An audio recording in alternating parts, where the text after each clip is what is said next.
बघा, great scientist Darwin theory of evolution म्हणजे Darwin उत्क्रांतीचा सिद्धांत. इव्हॉल्युशन म्हणजे काय? सिद्धांत. Charles Darwin a biologist. Biologist म्हणजे जीवशास्त्रज्ञ. कोण? तर चार्लस डार्विन हा कोण होता? जीवशास्त्रज्ञ. म्हणजे जीवावरती त्यानं काय करतं, जे जीव आहेत, ज्यांच्यात जीव आढळतो त्यांच्यावरती त्यानं काय केलता? शोध लावला होता, अभ्यास केलता.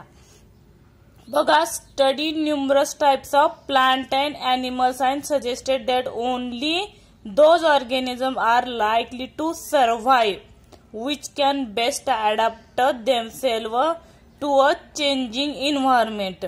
म्हणजे जे काही पर्यावरण बदल होत असते पर्यावरणात, त्याच्याशी कुठलाही ॲनिमल असू दे ना तर प्लांट असू दे, त्याच्याशी तो काय झाला पाहिजे? अडॅप्ट झाला पाहिजे. म्हणजे त्याच्याशी तो मिळला पाहिजे. एखाद्याला ते वातावरण सूट नाही होत असेल तर तो त्याचा प्रॉब्लेम आहे, पण तो वातावरणाशी सूट झाला पाहिजे, मिळला पाहिजे. हा सिद्धांत कोणी मांडलाय? डार्विननं मांडलाय. म्हणजे जे पर्यावरण किंवा वातावरण म्हणजे काय? पर्यावरण. जे पर्यावरण सध्या आहे त्या पर्यावरणाशी कुठलाही प्लांट असू दे, any plant or any animals adapt to the any environment, त्या इन्व्हायरमेंटशी तो जुळला पाहिजे. This is called as theory of survival of the fittest. Survive म्हणजे त्याला काय म्हणलं जातं? सक्षम तोच टिकेल. सक्षम म्हणजे ज्या वातावरणात तो सक्षम झालाय त्या वातावरणाशी जुळवून घेण्यासाठी, तोच म्हणजे काय? सर्व्हाइव्ह म्हणजे सक्षम, तोच टिकेल. हा सिद्धांत कोणी मांडला?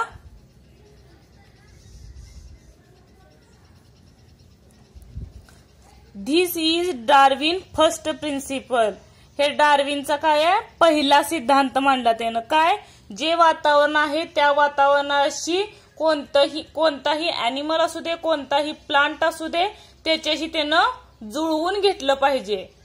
आणि त्याला काय ना म्हणजे प्रिन्सिपल दिलं नाव डार्विननं, survival of the fittest. Next बघा, it if organism is born म्हणजे कोणताही जीव जन्माला येतो तेव्हा बघा, with a new beneficial characteristic and to able to survive म्हणजे एखादा गुणधर्म, कोणताही ॲनिमल असू दे किंवा प्लांट असू दे, जो काही गुणधर्म घेऊन जन्माला येतो. आणि this changes preserve in the next generation. Next generation म्हणजे पुढच्या पिढीला तो देऊ शकतो. काय? जो काही आपण गुणधर्म घेतले, आपल्यात काही जी वैशिष्ट्य आहे कॅरेक्टरिस्टिक, ते कॅरेक्टरिस्टिक कुठल्या पिढीला दिली पाहिजे? त्याच नेक्स्ट जनरेशन. आणि ते देता येणं म्हणजेच काय? दिस इज डार्विन सेकंड प्रिन्सिपल. म्हणजे एखादा स्नेक असेल, स्नेकनं काय करतो? त्याची जी टंग आहे, टंग लांब करून त्याचं जे अडॅप्ट करायचं ते अडॅप्ट करून घेतो. तेच गुणधर्म, तेच कॅरेक्टरिस्टिक ते नेक्स्ट जनरेशनला देऊ शकतो. म्हणजेच काय? As a natural selection. कुठलाही व्यक्ती असू दे, जर माणूस असेल, तो कुठल्या हाताची खाण्याची प्रक्रिया असेल, तो हातानं खात असेल, ती पुढच्या पिढीला दिली असेल. किंवा चमच्यानं खाणे ही वेगळी पद्धत झाली, पण हातानं खाणे ही जनरेशन पुढच्या पिढीला तो देऊ शकतो पूर्णपणे. त्या थेअरीलाच नाव काय दिलं त्यानं? Natural selection. म्हणजे एका पिढीकडून दुसऱ्या पिढीकडे आरपार व्यवस्थित देऊ शकणं म्हणजेच काय? Natural selection.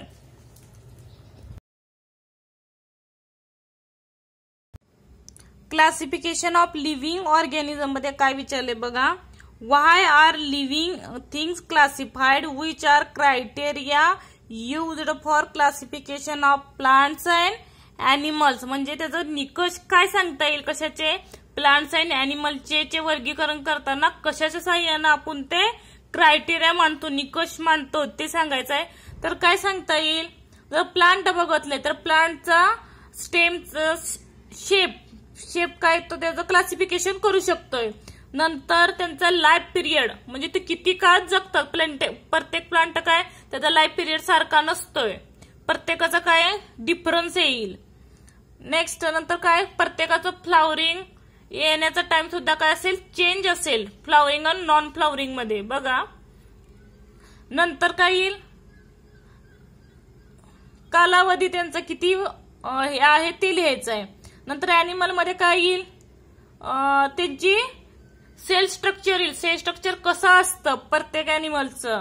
नंतर व्हर्टिब्रेट आहे का इनव्हर्टिब्रेट आहे, त्याच्यामध्ये काय येईल त्याचं क्लासिफिकेशन करू शकतोय. परत रिप्रोडक्शनची सिस्टीम कसं आहे, त्याची रिप्रोडक्शन सिस्टीम हे आपल्याला ह्या निकषाच्या आधारे आपण क्लासिफिकेशन काय करू शकतो, सांगू शकतोय. बघा, it is difficult to study, it is difficult to study and remember all the organism it diverse living world at the same time. म्हणजे आपल्या जे सराउंडिंग जे काही प्लांट किंवा अॅनिमल्स आहेत, म्हणजे प्रत्येक लक्षात ठेवणं, जीव लक्ष म्हणजे ठेवणं एवढं सोपं नाही. रिमेंबर करणं हा कुठला जीव आहे ते लक्षात ठेवण्यासाठी त्याने काय केले, क्लासिफिकेशनची गरज भासू लागली. Help in this respect.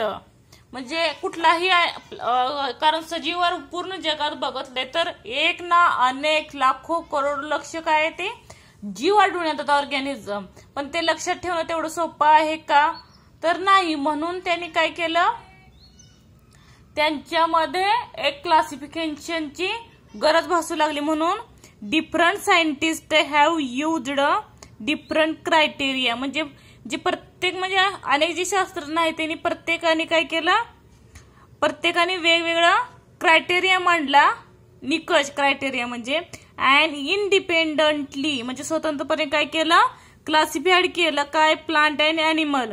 म्हणजे प्रत्येक सायंटिस्टने काय केलं, प्लांट अँड ॲनिमल वरती वेगवेगळे निकष मांडले. म्हणजे कोणता प्राणी कसा लक्षात ठेवायचा त्यासाठी त्यांनी काय केलं, निकष मांडला. बघा, a hierarchy is from in the classification that start the kingdom.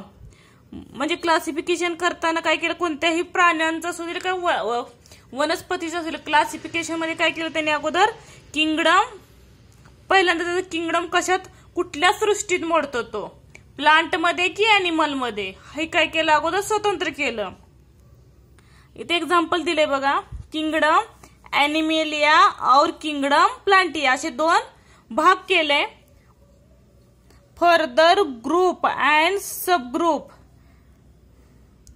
R from the depending upon basic similarities and differences. म्हणजे त्यांच्यात काय सांगितलंय, सिमिलॅरिटीज काय दिसून आले, सिमिलॅरिटीज म्हणजे काय, साम्य म्हणजे सारखं काय दिसून येतं, आणि डिफरन्सेस काय वेगळं दिसून येतं.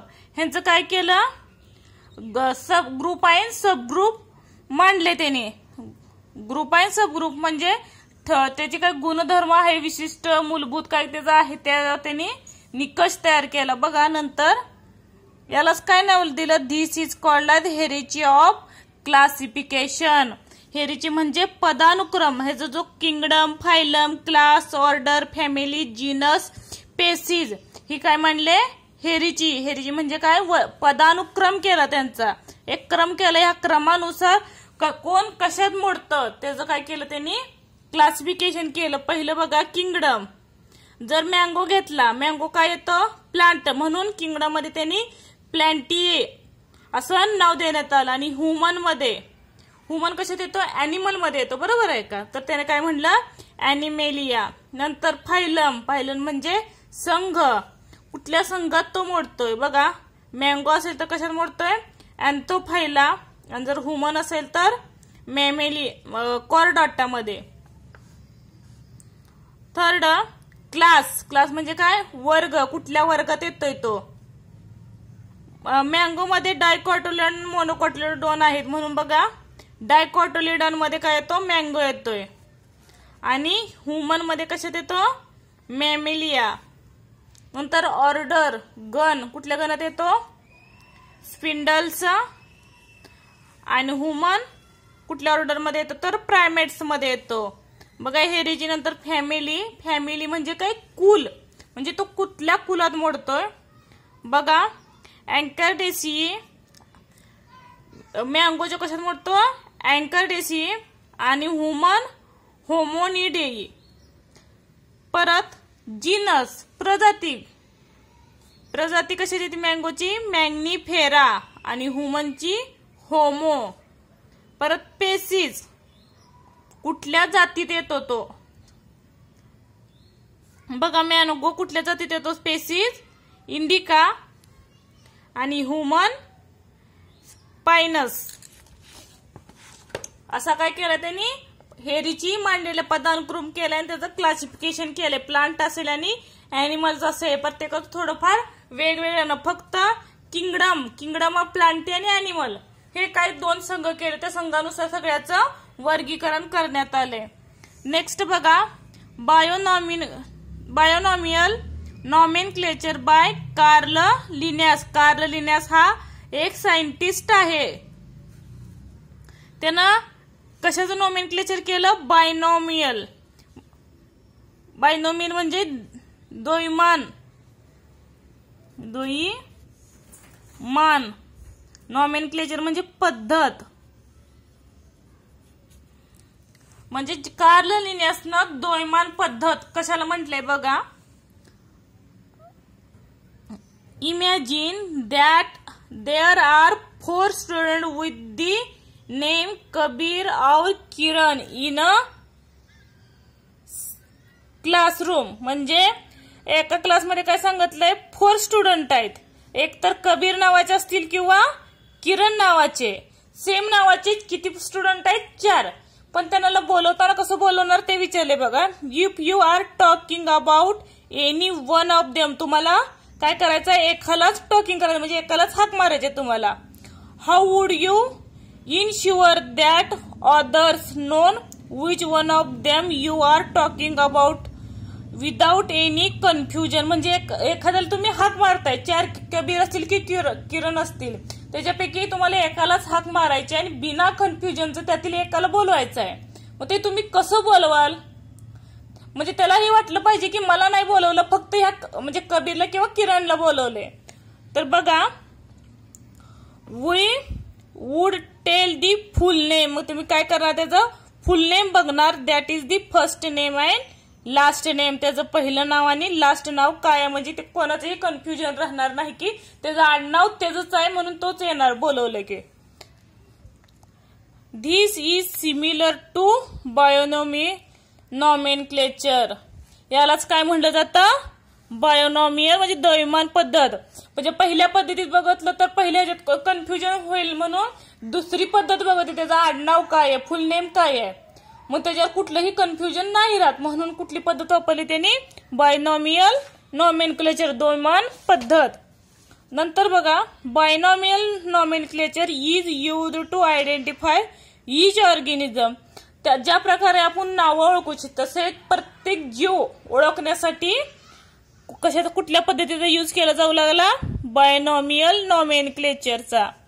Accordingly a scientific name has been assigned to each organism. म्हणजे प्रत्येक जी जीव आहेत ऑर्गॅनिझम ते काय केलं? त्यांना सायंटिफिक नेम देण्यात आलं, म्हणजे वैज्ञानिक नाव देण्यात आलं. प्रत्येक ॲनिमल्स असतील किंवा प्लांट असतील. बघा, it consist of 2 part. The first part of genus. पहिलं कसं डिव्हिजन करण्यात आलं? जीनस मध्ये. जीनस म्हणजे काय? प्रजाती. आणि पेसीज जात. असे 2 द्वैमान पद्धत यूज करण्यात आल्या प्लांट आणि ॲनिमल मध्ये. नंतर ऑल आयडेंटिफाय ऑर्गॅनिझम. त्याच्यामुळे काय करायचंय? All identify organism have been assigned a binomial name as per as guidelines of the international code of nomenclature. त्याच्यावरून त्याला इंटरनॅशनल कोड देण्यात आले, आंतरराष्ट्रीय कोड देण्यात आले नॉमेनक्लेचरला. नंतर बघा, all the organism of a species are so similar that in respective of differences in colour, height, habitats and habits they can reproduce among themselves and forms new individual like themselves. म्हणजे काय सांगितलंय त्यांनी? जर तुम्ही एखादी जात बघितली, त्या जातीमध्ये सुद्धा काय दिसेल तुम्हाला? पेसीज ऑफ सिमिलर स्पेसिस म्हणजे काय जात, in respective of differences in colour, height, habit म्हणजे त्यांचं राहणीमान वगैरे, कलरचा रंग आहे तो कसा दिसेल, कोणताही डिफरन्सेस आढळलेला दिसत नाही पण सारखे दिसेल. मग ते प्रजाती जाती ओळखणार कशा तुम्ही बघा. For example, all domestic cat in a world belong to the same species. म्हणजे जगामध्ये जेवढे काही कॅट आहेत, कॅट्स म्हणजे काय मांजरे, जगामध्ये ते सर्वांचे पेसीज एका सेम पेसीज आहेत का? हो, पेसीज सेमच येतील. मग नंतर बघा, द सेम इज ट्रू म्हणजे सारखेच असणार आहे त्या, फक्त थोडाफार कलर वगैरे चेंज असेल पण ते जाती काय येणार आहे, एकाच जातीमध्ये येतील. True in the case of animal like तुम्ही हेन पहा, काऊ बघा, डॉग बघा etcetera. The plant like mango, wheat, maize etcetera. म्हणजे प्लांट आणि अॅनिमल मध्ये सारखे एकाच जातीमध्ये बऱ्याचशा व्हरायटी तुम्हाला दिसून येतील. त्याच्यासाठी त्यांना कार्ल लिनियसनं काय मांडली, बायनॉमियल नॉमेनक्लेचर मांडण्याची गरज भासली त्याला. नेक्स्ट बघा, following are some example of organism from kingdom plantae आणि अॅनिमलिया. म्हणजे किंगडम म्हणजे काय, सृष्टी दिली आहे प्लांटची आणि अॅनिमलची. बघा, classified the binomial method of nomenclature. बघा द्वैमान पद्धत कशी वापरली इथं. लिव्हिंग थिंग्स म्हणजे राहणी सजीव कुठले दिले, सजीव सृष्टीमधले डॉग. सायंटिफिक नेम त्याला काय देण्यात आलं बघा, कॅनिस फॅमिलिरिस.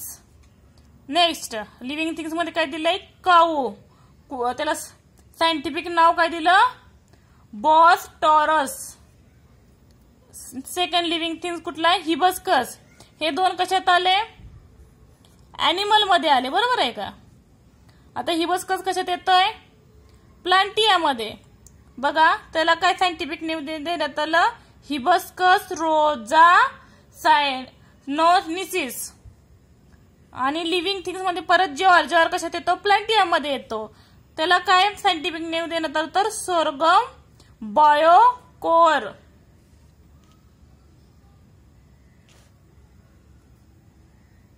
बघा, find out the scientific name of order other animals and plants in your surrounding and discuss in class. म्हणजे तुमच्या अवतीभोवती जे असणारे अॅनिमल्स आहेत आणि प्लांट्स आहेत त्याची काय करा, डिस्कशन करा.